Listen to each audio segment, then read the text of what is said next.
In the UK, many deaf children have mental health problems. Mental health problems present such as anxiety, depression, or supplementary symptoms classed as mental health issues. Out of deaf children and hearing children, significantly more deaf children will have mental health problems.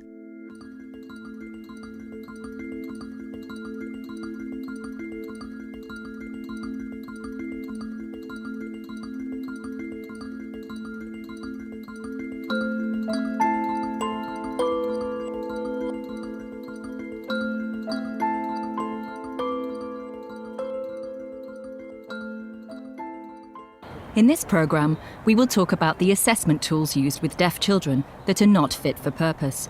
So mental health professionals and translators have discussed how adjustments can be made that are more appropriate for assessing deaf children.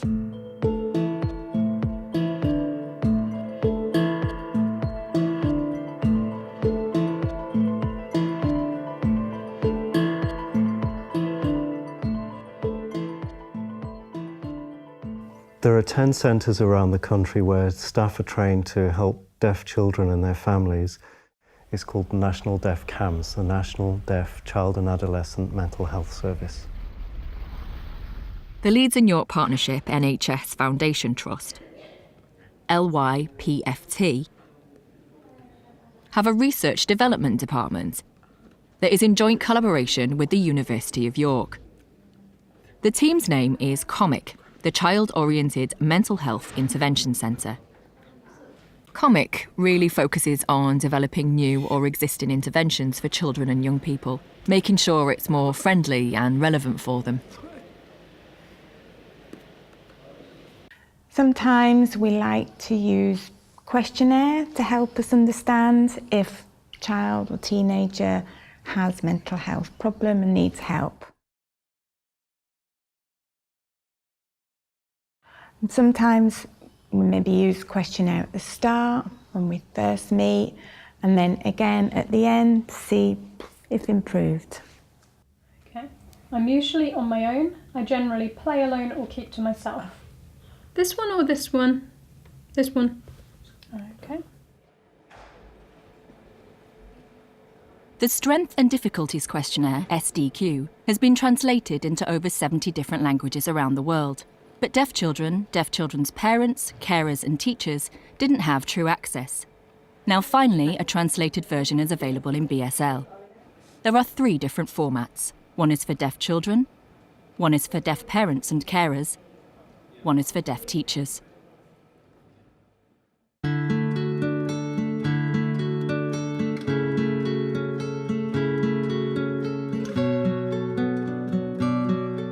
Professor Barry Wright is the clinical lead for National Deaf Children and Adolescent Mental Health Services, NDCAMHS,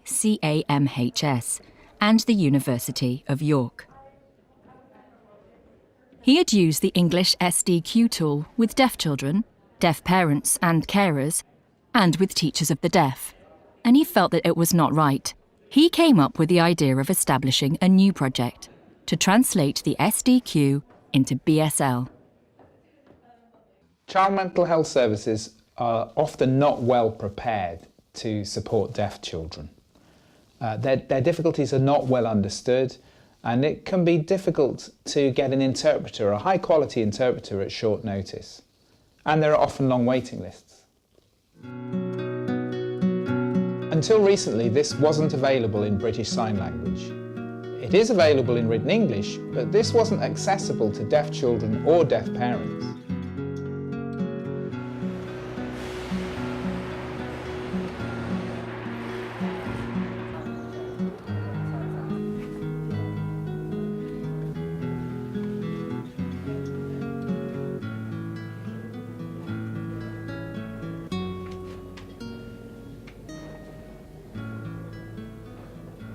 The SDQ questionnaire is not easy to translate.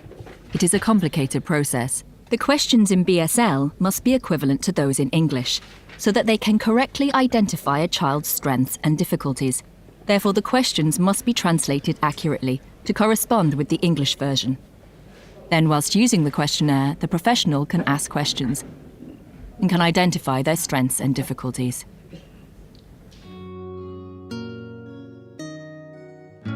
Translating a test like this into BSL is really difficult, and you need a whole team of people, including clinicians, translators, interpreters, and linguists.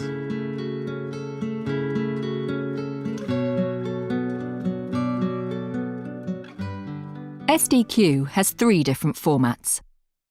Young people 11 to 17 years old. Parents and carers. Teachers. So this was how the translation process worked.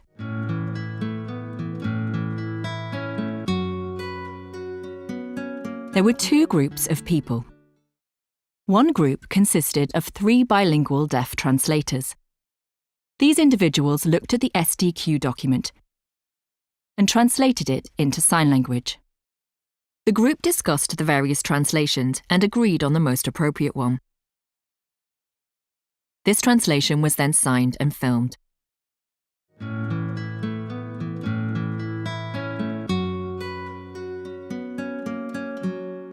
This was then passed to a second group of deaf bilingual translators who had not seen the SDQ document at all.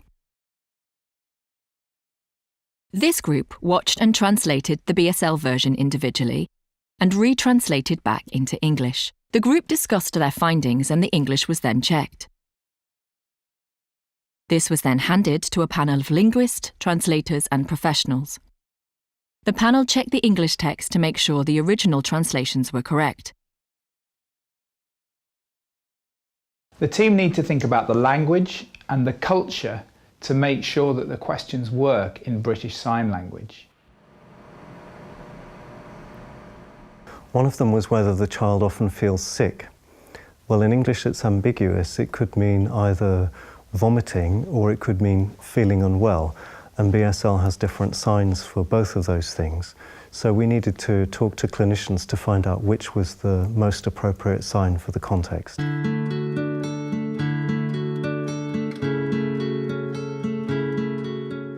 If they were accurate, they were passed back to Group 2. If they were not, they were returned to Group 1, where the whole translation cycle had to start again until it was approved. Once all the translations were collated, these were passed to another group. This group were end users, young people, parents, teachers, who were all deaf. It was checked to make sure that the translation could be understood and that culture and BSL, including non-manual features and body language, were included.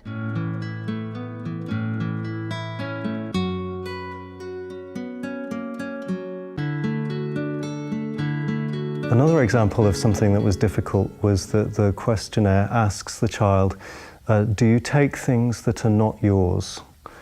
And in British Sign Language, of course, you have to sign this with a facial expression. And it was really important to try and keep the facial expression neutral, because if the facial expression was not neutral, it would imply the child was stealing. And so it would be more likely that the child says no. Feedback from this process was then fed back to the expert panel, which was passed to Group 1 and then back to Group 2. Once all the work was collated and approved in its entirety, this was handed to Robert Goodman, who was the author of the SDQ questionnaire. He then checked both the original with the BSL translated version. If it was totally accurate and he was happy with it, it was then ready for approval.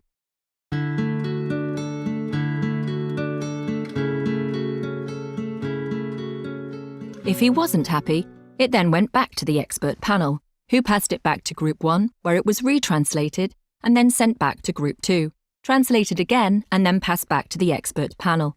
This was then forwarded to Robert Goodman to ensure he was happy with it. When all the questions were approved, it was submitted to be professionally filmed into the BSL version. When this process was completed, it was then released.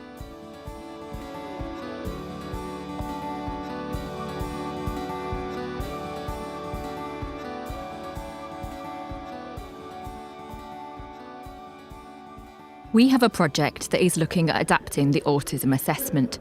It's called DIADS, which is Diagnostic Instruments for Autism in Deaf Children's Study.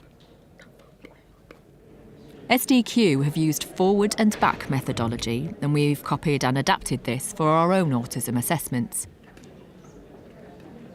There are 3 different autism assessments. Firstly, the ADOS is the Autistic Diagnostic Observation Schedule. Secondly, the ADIR, Autism Diagnostic Interview. Thirdly, SRS, the Social Responsiveness Scale. Have SDQ translated BSL, really important. Why? Don't need to work with interpreters, can ask direct. Confusion now.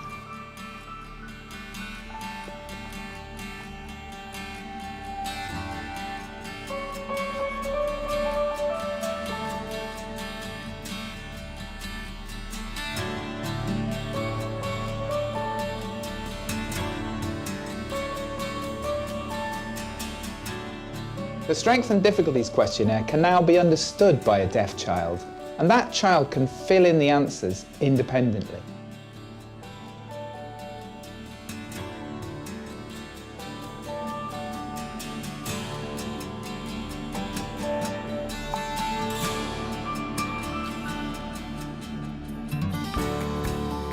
Deaf parents can also fill in the questionnaire without needing an interpreter.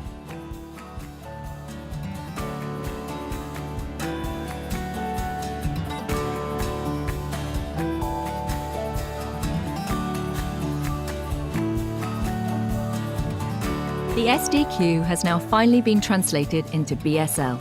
Teachers and professionals are able to use this.